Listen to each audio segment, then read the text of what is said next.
very much for joining me today, Nicole. I really, really appreciate it. So for those of you who don't know who Nicole is, Nicole's an occupational therapist and a coach.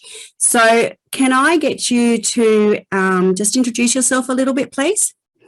Sure. So thank you for having me. This is awesome, and I'm so excited to be here. My name's Nicole, health coach and occupational therapist. Long story short, I've been an OT for the last 10 years and most recently just became certified as a health coach. And that's kind of where my passion is going. You know, the medical model is changing and I love being an OT. So I'm actually blending the two because I love everything that OT has to offer. I'm originally from Buffalo, New York, but I also traveled to California. I lived there for a couple of years, lived in South Carolina for a couple of years, and now I'm here in sunny Florida, just middle of summer, you know, sweating every day, all day, just loving the heat, but it's hot. I love that. You sound like you're a girl who really likes to get towards the beach and that as well. Mm-hmm. I love bouncing around, traveling. You know, it's kind of one of my passions, but I can see why people go back up north for the summer. It's hot. So today we're going to be talking about breaking the pain cycle, and I'm really passionate about this because I've got personal experience in this as well, as you know, because you and I quite often, you know, have just jumped on a little call and talked about this. So do you want to just talk me through exactly, well, not exactly, but just give me an overall view of what actually that means to you? So the whole breaking the cycle of chronic pain came about when I was working as an occupational therapist in the outpatient world. So what someone would come to me and say, hey, my so-and-so hurts, my shoulder, my elbow, my wrist, whatever body part hurts. Okay, so I would do the evaluation, the assessment. Okay, X, Y, and Z hurts. Your goal is X, Y, and Z. We'll get you there in X amount of time. Okay, perfect. So we got them there. Everything was all fantastic. And we would discharge them. They'd go home. And then we would find that they would come back months later with the same problems. So that gap in the medical model of that lack of continuum of care got me thinking, what the heck is going on in that small time period that you fell off the wagon, you didn't complete your exercises, you just lost motivation, or whatever the reason is, who knows, it could be one of many. So that's where health coaching came in, because we use, you know, motivational interviewing, guidance, support, kind of giving all the things that we couldn't give in the therapy world because of the restrictions with insurance, just the medical model. It's just so different than the coaching world. So the benefits and the results from coaching are just tenfold. I think there's a time and place for all therapists. I 100% am on board. I think they're great. But I also think it's more of a multidisciplinary approach and using multiple disciplines to actually help someone live the life they want to and reach their goals and stay consistent and break that cycle of getting bad, going to therapy, getting better, getting discharged, and repeat. So that is the cycle that I saw happening over and over again. And we can break that, and there's ways, but it's just not paid for by insurance. So no, I love that, because that is something that is so dear to my heart, because I've been on this whole big journey as well, as you know, and for me that pain cycle just keeps coming in waves all the time, and it's different every single time. And I find that exactly like what you said, I go and I get help, and I get the physical help that I need, but I don't have anybody there that's able to have a look at my office, to have a look at the way that I'm sitting, the way that I'm standing, the way that, you know, my whole everyday life is, you know, working out for me. And I find that when I don't have that support, that my pain just starts again, but it may happen in a different area than what it was happening before. And I find that the other thing that is happening for me is that a lot of people, when I go to see, you know, like the physios and that, I get all these exercises and I come home and I feel so overwhelmed. You know, like if I had one or two, it'd be fine. And I just, every time I go, I find like everybody's just giving me more and more and more. And then I end up doing nothing. Do you find that with your clients? Yeah, I mean, you are preaching to the choir. That's kind of what I heard from every single person I've seen. That's been all the time. It got to the point where 5 was too many, 3 was too many, 1 was too many. I had people who wouldn't even do 1, and I was like, just please, just do 1. So what is happening? Clearly, they're not motivated. Clearly, there's something else going on. Clearly, there's some other issues that are happening that they're not staying consistent to this exercise program. And there's, who the heck knows? Maybe they're a mom of 5 and they don't have time. They are not sure where they can do this exercise. Priorities are just different for everyone. And that's where the coaching comes in. And it's not just about the exercises. It's also about, the nutrition. And you spoke on ergonomics, way your desk is set up. If you're working 12, 14, 16 hours a day, you could do all the exercises in the world. And then you sit in that chair and your head's all cockeyed and everything's all over the place. I mean, you just negated every single thing that you've done. So that's where that coaching comes in, and where the OT more than the coaching. That's where my eyes as an OT comes in, and I can see those and I can spot them out like that just from the last 10 years of doing it. So coaching is great, but also I love wearing my therapy hat because you don't know what you don't know. And I love educating people on those things. The thing is, sometimes sitting on my end of it, you can know these things, but you can forget them. And particularly when you're in that pain cycle, your mind can go absolutely blank. So to have somebody there to be able to go back and just reiterate exactly, what you need to do and how you need to do it is absolutely fantastic. And that's basically where you see yourself. Mm-hmm. Exactly. Yeah, I love that. I absolutely love that. I think that's great. The whole premise of exercise, I do focus mainly on the physical pain, but it also does translate to emotional pain. I don't go down the rabbit hole, but depression, anxiety are all very real. And although that is not my scope, I have found with a lot of my clients that the anxiety, stress, all the other things going on inside the brain are affecting the physical pain too. It's kind of like what came first, the chicken or the egg? Did the stress, the anxiety, your inability to prioritize, you're overworked, everything is just piling up, and then you've got pain all over, physical pain. Is it manifesting from something internally? Maybe. Is it because you're sitting wrong? Is that it? And that could be it, and that's great. But also for a lot of my clients, I've found stress goes hand in hand with chronic pain.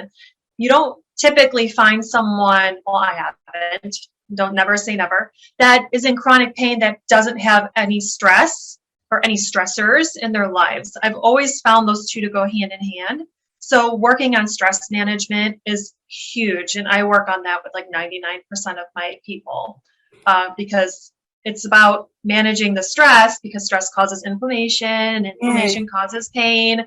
And pain is our body trying to speak to us, and something is wrong and something is unstable. And it's so much deeper than an exercise plan, if that makes sense. It does make sense. And I really like that stress side of it, because it's really, really funny. Like, we can go to somebody who's hands-on and they don't always mention that stress side of it. So when you're looking at people with that stress, are you looking at particular things in their lives, or?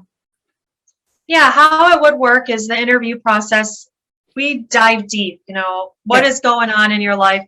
Are you married? Are you a caregiver? Are you a mom, a dad, a grandma? What do you do for work? How long have you worked? How many jobs do you have? What are your roles in life? What are your social demands? Are you obligated to go to a happy hour every day to mingle and network? Is that something you need to do? What's your sleep schedule? Like, so many things go into the first interview, so I can really paint that picture from more the outside level. I don't want to just know if you're sitting at a desk all day. I want to know everything. And we peel off the layers like an onion, I say. So the initial, you don't know me, so the fact of trying to just tell me everything is not there, and I get it. We got to build a relationship. But those layers come off as we move along, and that really helps me to guide that person to getting better. If you've got 4 children and I don't know that at all, and we're working together, I mean, that's just inhibiting your progress. because that's huge. Being a mother and that whole thing. I am not a mother, but I can only imagine, my life is stressful enough without kids and without a family, that putting that into the mix, I would imagine that would be just very stressful on your body. And those add up over time. Chronic pain and chronic stress can build up years and years of manifesting before your body starts screaming. It's not, I just picked up something too heavy and I tweaked my back. It's not always black and white like that. Yeah. So there's so many layers that need to be peeled back to really get to the root cause of that chronic pain. I have actually really interesting question, because like I know a person who hurt his back not long ago and was in chronic pain, and he said, oh, I've done it just through pulling the blankets up. But when I got thinking about it, there was probably something that really caused that beforehand, wouldn't have there been? Yeah, so people don't just pull the covers back and hurt themselves and then they're stuck in that pain. There's always some sort of imbalance going on or something in their lives. From an anatomy standpoint, there's probably more going on than just I pulled the covers and I hurt my back and now it won't go away. I myself have been in situations where I've hurt my back or I've tweaked something, but knowing what I know what's triggering it. I know what's contributing to that pain. I know what not to do. I know what I need to do to stop that pain from coming back. And those are stretches and exercises, but that's just knowing from my background what I need to do. So he's pulling the covers back and that's causing him the back pain. But I think there's probably other stuff to it than that. There's probably other things that he's doing in his day-to-day life that's adding fuel to the fire, if that makes sense. That really does make sense. So my next question is, like, if somebody's sitting in, like they're working in an office all the time and they're sitting at their desk constantly, and we know that they've got to get up and move and that. But when we talk about chairs and things like that, are the, how you can buy the ergonomic office chairs and that, are they still the best way to go, or can you use an ordinary chair with supports put on that? What would you suggest there? So everyone's different, of course. Yep. But I'm a very minimalist. I guess that is I don't like to buy all the gimmicky gadgets and things if I can help it. Yeah. I think our bodies were not designed to have all sorts of supports and aids and stuff like that. So I will look at everything else first. Yes, you could use a chair. I would prefer one with armrests. But yeah, you can use a cushion. They make slant cushions that force you to sit up with a nice tall posture. They make the back supports just to elicit that posture.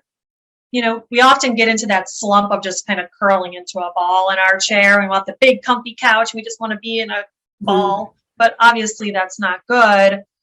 We want to really promote our muscles to activate and engage as much as possible. So we really don't want too many supports, because then our muscles get lazy because we're all supported.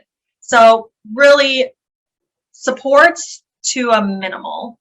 You really want those muscles to engage. And if they're getting tired and you're hurting, get up and go for a walk and then get back to it. Those muscles hurting aren't necessarily a bad thing if you're sitting in the right position. It just means they're working and they're getting tired, and that's okay. I love that. I've been wondering about that for a while, actually. What about when you're, say you're recovering from operations and, where you haven't been able to walk for quite a while, and you're starting to walk now and starting to, get out and just do a small amount, because I know this is another thing that happened to me, and I know it happens to a lot of women who have got chronic pain and chronic illness, where they've had something happen, it's set them back, and now they're starting on that process of being able to go out and start exercising again. I know that it's really good to take it in small steps, but when you're out and you're walking and you don't have like a flat area to actually walk on, and there's quite a few slopes and things like that, how would you handle that? Is it a particular way where you hold yourself, or is it just taking it slower, or? that any of that sort of thing?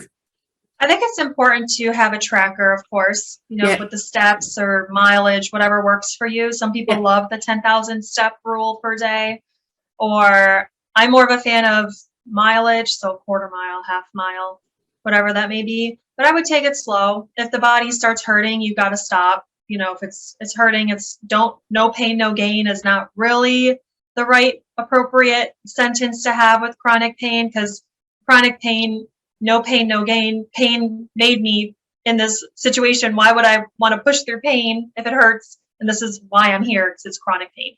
So you really want to listen to your body. And I'm a big fan. I don't give nutrition advice because I'm not a nutrition or dietitian. I can't do any of that.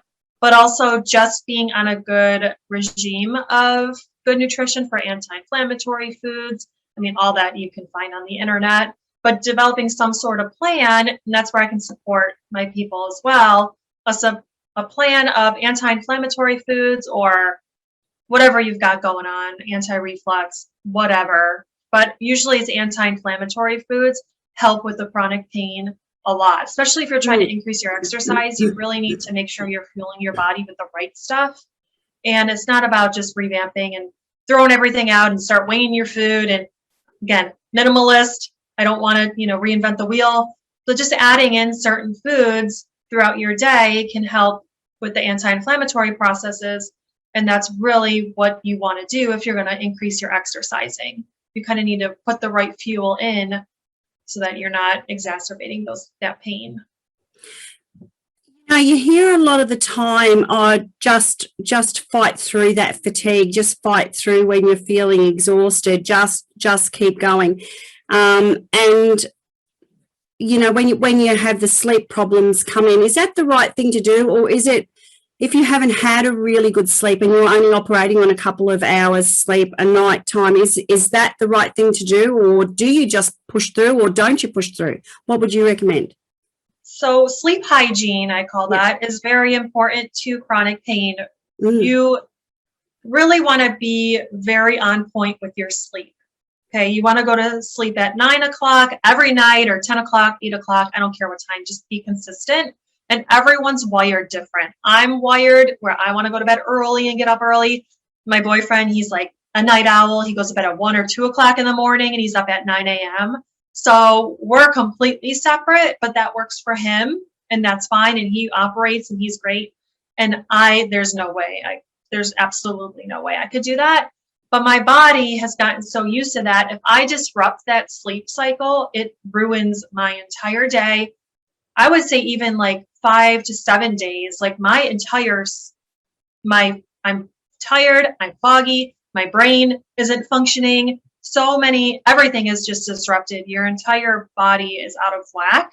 So the sleep thing is is non-negotiable when it comes to chronic pain. You really need to get on a really good sleep schedule.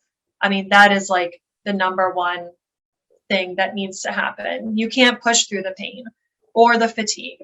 So going back to the other question, pushing through pain or pushing through fatigue, oh, I'm tired, just keep going, is fine for other people, but it's not fine for people who are stuck in this cycle of chronic pain. Our bodies heal the best when we sleep. Our bodies actually heal. Our brain is able to stop and relax. So if you're tired, you need to stop and you need to rest and sit down. And energy conservation is a very big thing too, which is another part of the OT hat, is energy conservation, where we talk about all the little things that are adding to that fatigue throughout the day. So making multiple trips to put your laundry in the washing machine. I'm just going off the top of my head. Rather than just one solid trip, the back and forth could be making you more tired. Or if you've got chronic shoulder pain or elbow pain, those repetitive things you're doing is probably adding to that pain. So we need to conserve the energy, conserve the muscles, conserve, so we can heal. You don't want to just no pain, no gain, push through it, just keep going. Is great for some people, but it's not great for people with chronic pain. I reckon that's exactly right too. And I think that a lot of the girls that I work with too are going to go, how do you keep that whole sleep pattern when I'm up with pain at night time? And I know for myself that was a really hard one too. And you know, sometimes the medication doesn't kick in that, but I also realize that you've got to be kind to yourself, and you've got to give yourself, you know, the rest that you need, even if it is during the day. So I definitely love that. So I do. And I love how you've come back and you've said anti-inflammatory food as well. So I think you've really touched on all of the points there that I think that was absolutely brilliant, because when you start to put all that into place, it really starts to build a bigger picture where you can start working on your overall health, doesn't it? Because it's not ever just one thing. No, it's never just one thing. And going back to the sleep cycle and the sleep hygiene, I hear that all the time. People, I can't sleep, everything hurts. And it's so important, and this is the coaching hat, what works for you. Okay, so for myself as an example, a certain time at night, I'm done. It's wind down time, I call it. And I'll drink my herbal tea and I'll do the things that are relaxing for me. Okay, so I'll watch a show that I really like and I'll drink my herbal tea an hour before bed.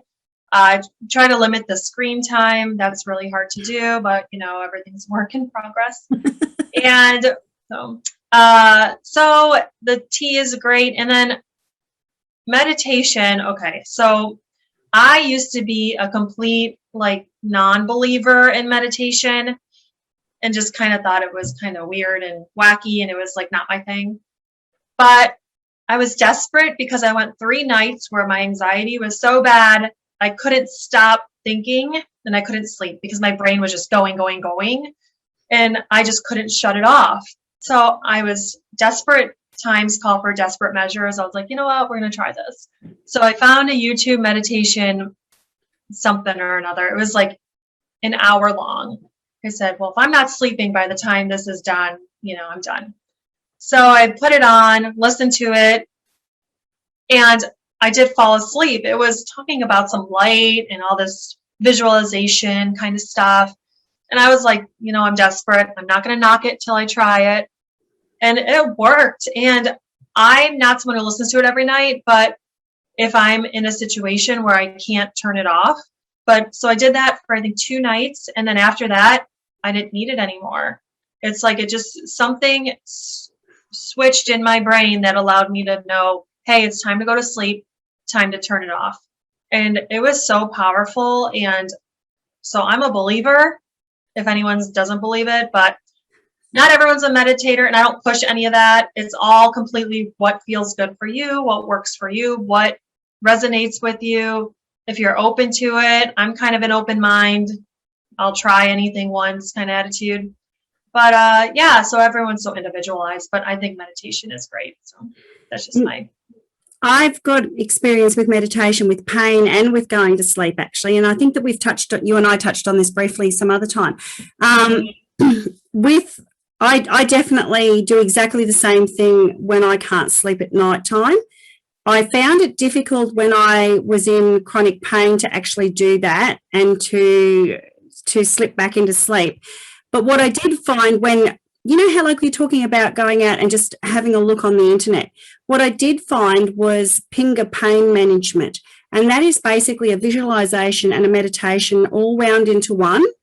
They have 3 different ones that you can do. I think it's pink, yellow, and blue are the colors of them, 1, 2, and 3. And I used to use that in conjunction with my pain medication to be able to give myself some relief. So what I used to do is every time I went to take my pain medication, I would do this as well. And over a course of about a month, I noticed my pain starting to reduce. And it was absolutely the most #1 powerful thing that I think I have ever done with, having a chronic illness, is to be able to just utilize that. The power of the mind is so strong. And how we can influence that is just incredible. So for me to be able to use that particular thing to be able to help my pain, and then I moved into my meditation for sleep, it just absolutely incredible. And the other benefit that I've found from meditating is that sometimes your blood pressure can get a little bit high, if you're going to the doctor or you're anxious or, any of those sort of things that are happening, that's those stress factors. And for it to be able to be used in stress relief and stress control is absolutely amazing. I went and had my second knee replaced in August last year.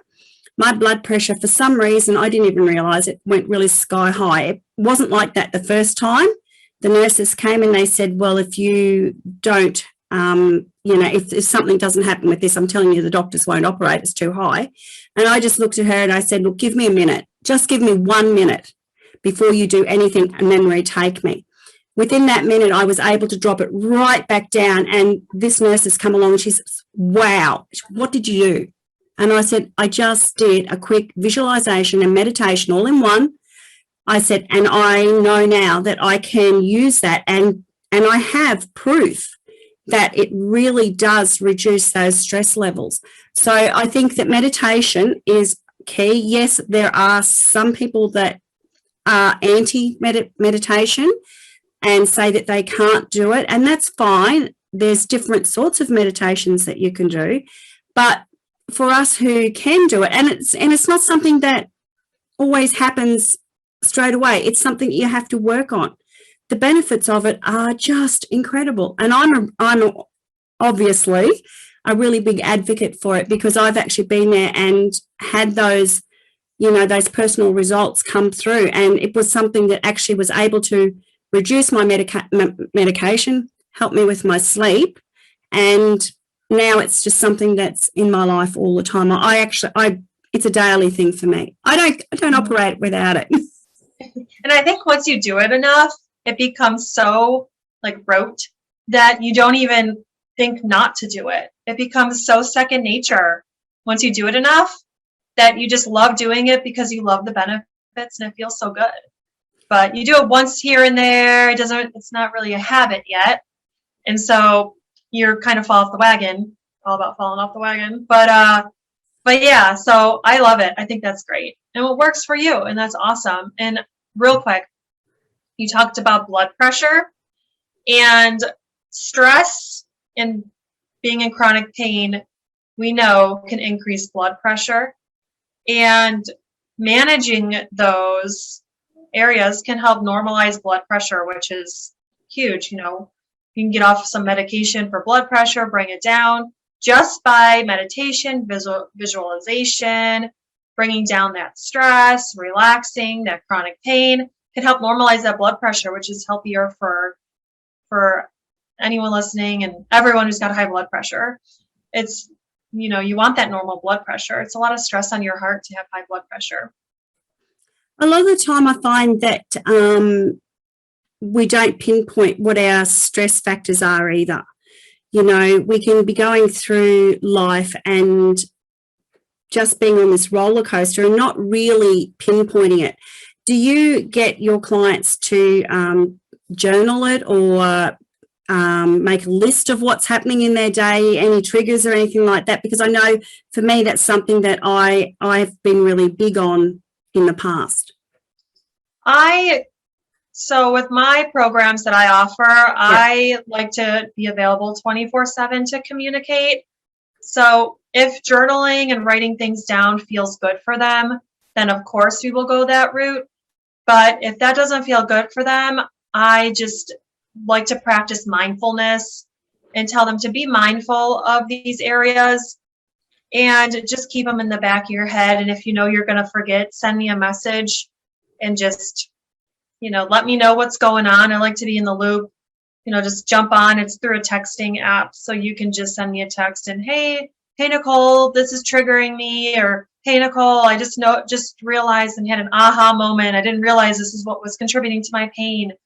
And so I like to go that route. And I feel like typing it and sending it out and verbalizing it through text helps it almost stick a little bit more. A lot of But if journaling and writing things down is something that feels good for you, then of course we'll go that route. But if you're kind of like, nah, not really, then we're not going to do that, because it's not sustainable. It needs to just feel good and feel like something that you want to do. But just being mindful, practicing mindfulness works wonders as well. And the accountability of having a coach there that's actually, on the ball with you and just holding your hand the whole way through is just absolutely incredible as well. Because, it's once a week. So there's no chance that I will remember every single thing that pops in my brain for that week. And then when we have our weekly call, be able to just overload. Like, there's no way. There's no way. Things pop in my head randomly. I mean, things pop in my head at 10:30 at night, and I have to send it to my coach as well. And I'm like, da-da-da-da-da. Sorry, it's late. Just thought of it. It's 10:30, but it's popped in my brain.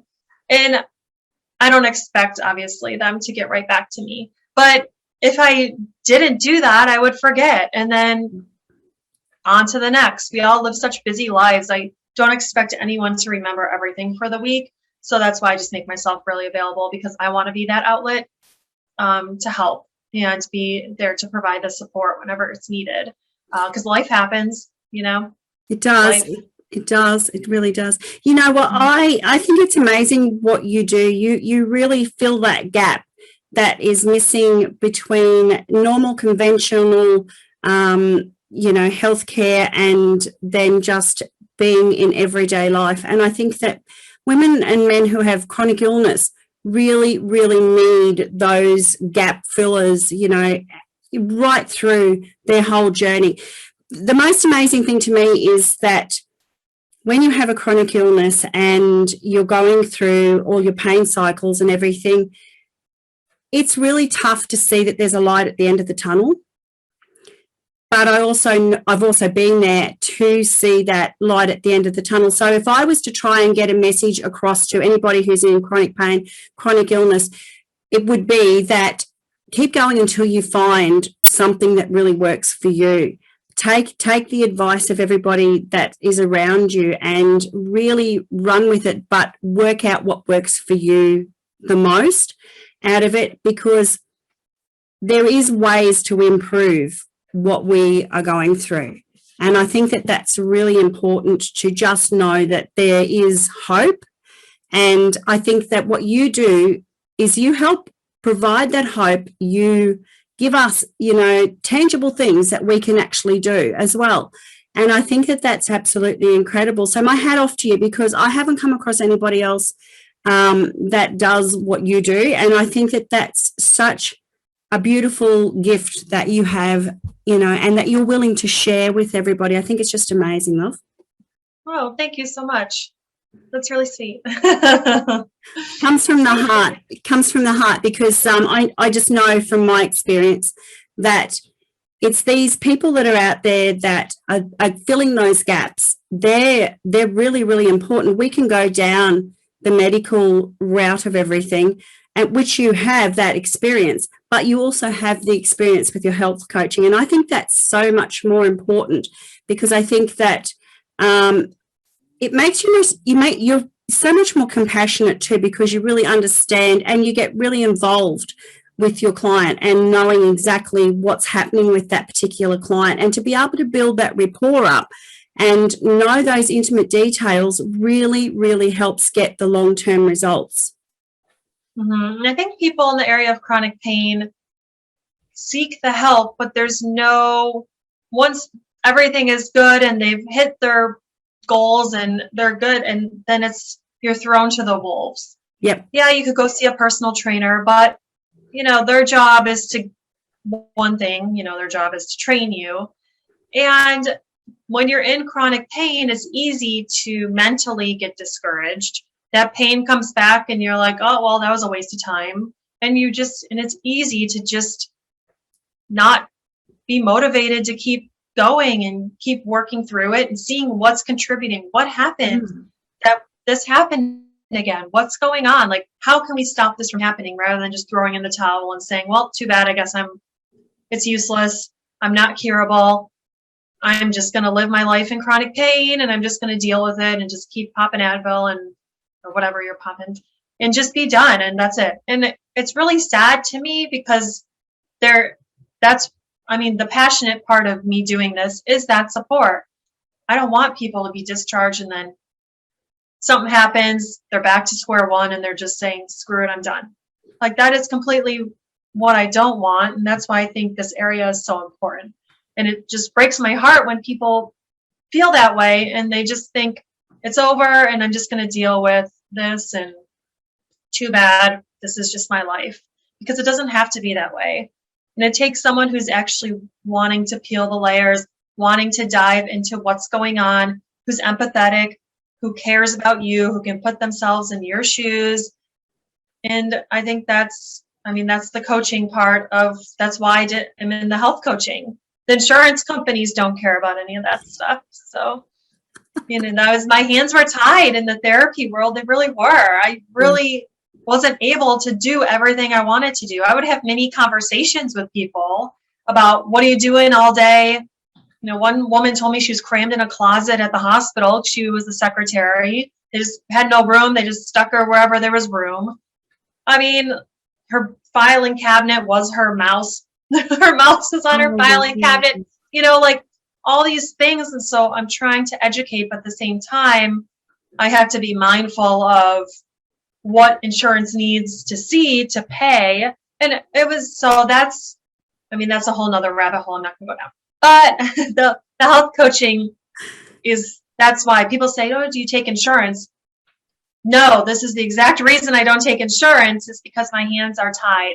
Yeah. When you deal with all those companies, I am so restricted with what I can provide that it doesn't give that whole holistic kind of care that the people need. It's definitely the holistic side that they definitely need. It's just not one area. It's absolutely every area that they could even possibly imagine in their life. Okay, so is there any major tips now that you would, anything else that you can think that you would like to add for everybody else? And what we'll do is we'll wrap it up really shortly. Okay. For tips, I think it's so individualized, but if I could just broadly give some tips, chronic back pain, chronic shoulder pain, chronic neck pain, hip pain are usually all really be aware of body mechanics. I preach that a lot. Lift with your legs, don't twist, don't bend your back.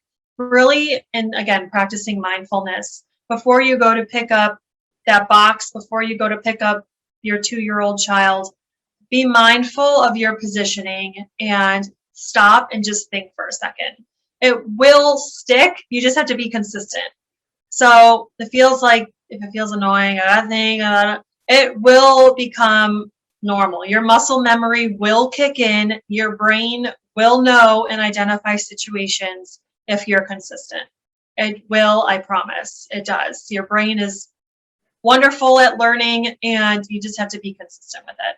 So body mechanics is huge. I think that's huge with pain.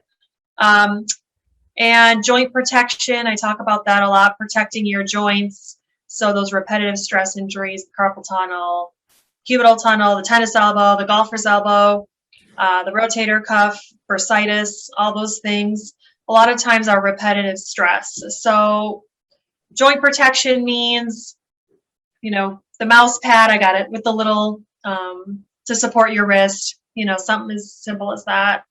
Padded arm rests will protect that elbow so that the nerves can all run smoothly. So those are joint protection, principles. You don't want to be running downhill if you're a runner. That's really bad on your knees. So there's little tips like that. Walking uphill's fine, but yeah, you never want to run downhill. That's really bad. Getting out of the bed, you kind of want to roll and get out. You don't ever want to just twist your back out of the bed. So just being mindful, that's protecting your joints too. Don't sit for too long. Always get up and walk. That's better for your joint circulation. So those are some joint protection principles that I like to share with people. So those are tips. Some more tips I give. Again, with the nutrition, I am huge on nutrition. I think that is a make or break for fatigue, and fatigue can lead to bad body mechanics, and then bad body mechanics leads to more pain. So it's all intertwined and intertwined, I guess. So nutrition, I don't give nutrition advice, but I can discuss what are some anti-inflammatory foods. You know, broccoli and spinach are pretty high on the list. So trying to incorporate that just a few times a week. Start small. It depends where you're at. You know, every day is great, but, you know, turmeric is great. They make it in a bottle. I sprinkle that on everything. You know, it doesn't have a taste to it. And I always educate people.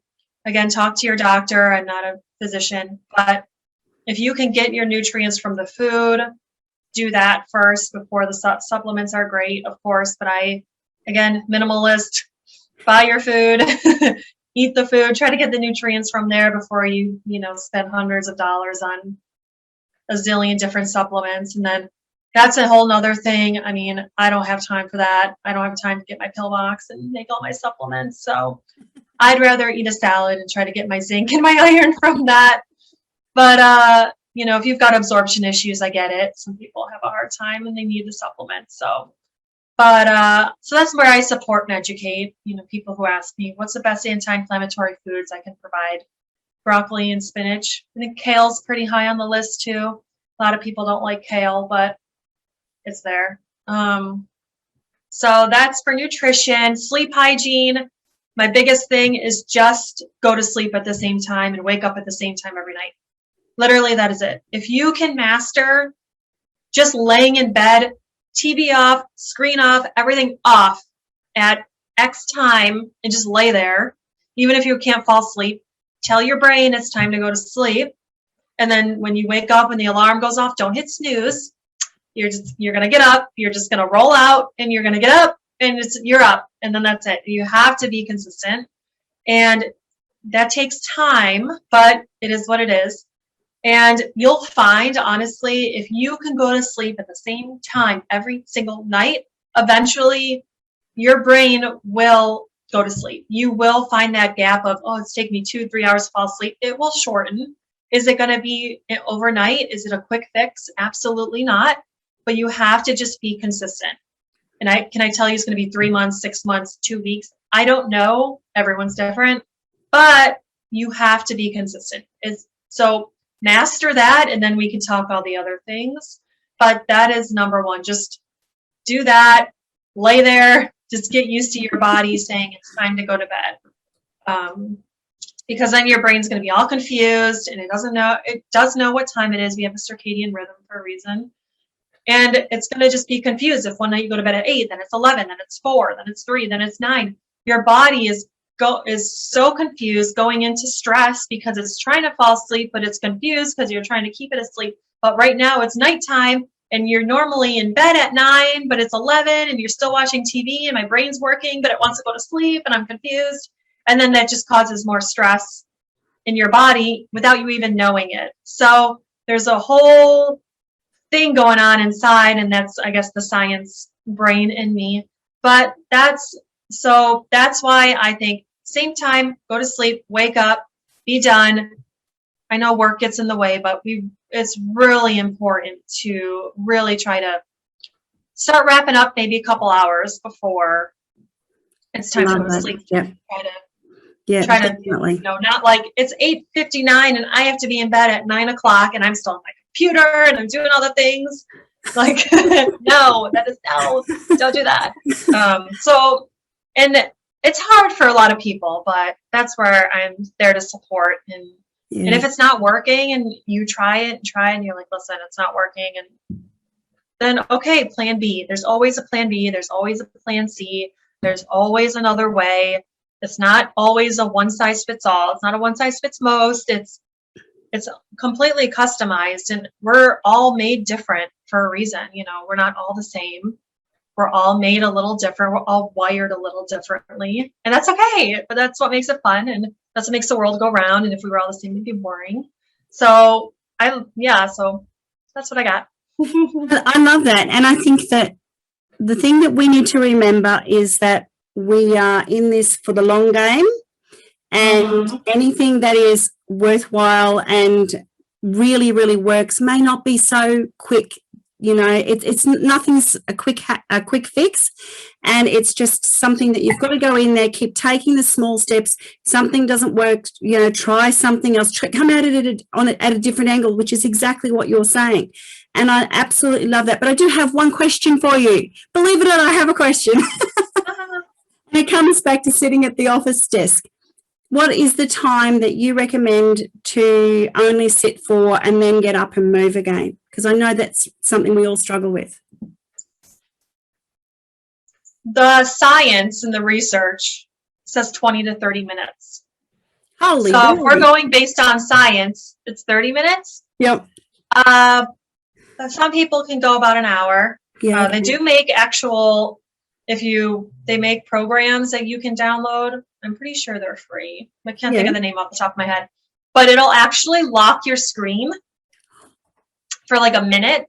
Wow. And it won't let you do anything on your computer for 1 minute, whether you sit on your phone or get up. You know, they don't know if you're getting up. But the whole intention is your computer's locked. You can't do anything. You got to, and the whole premise of that is to get up, walk, and come back.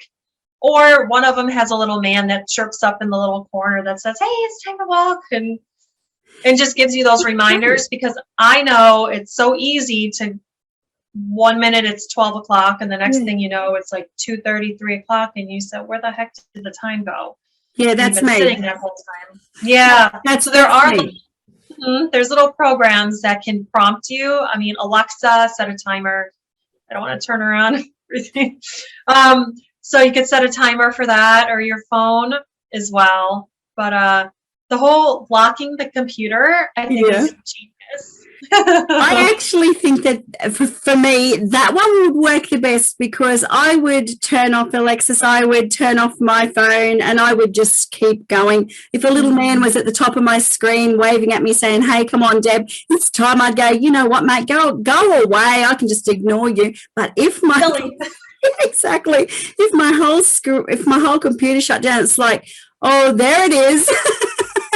You're like, oh, what am I going to do now? I guess I'll get up. There it is. And as sad as it sounds, I mean, being forced into that is okay. And sometimes it's what we need. We need to be forced. Someone chirping in our ear isn't always enough. Sometimes that freezing the screen is genius. Whoever developed that, I think is great. Yeah, no, I absolutely love that. So I do. Honey, I want to thank you so much for coming on today, because it is, like we've said before, it is absolutely a gap that you feel. I think it's absolutely incredible. Where can people find you if they're wanting to find you? And I know that we'll also put some details in the bottom of the chat when I actually upload it into the replay. So where can people find you? So my website is www.optimaldailyLiving.com. So you can find me there. My Instagram account is @optimaldailyLiving, and same thing with Facebook. My email address, you can always send me an email. It's Nicole@optimaldailyLiving.com. What else? I'm on LinkedIn @optimaldailyLiving as well. Where else am I? I think that's everything. I think that's where I'm at. So on one of those platforms, you should be able to find me. That's wonderful. All right. So what I will do is I will just quickly stop the recording very, very shortly. But thank you so much for being here and sharing your wisdom, your knowledge, and hopefully this just reaches, even if it's only a handful of people, to be able to help change their life is just the most incredible thing. So thank you from the bottom of my heart, honey. Yes, and thank you for having me. It's been fun. You're very welcome. If you found this video helpful and you really liked it, give me a thumbs up, hit subscribe and leave me a comment. I'll see you in the next video.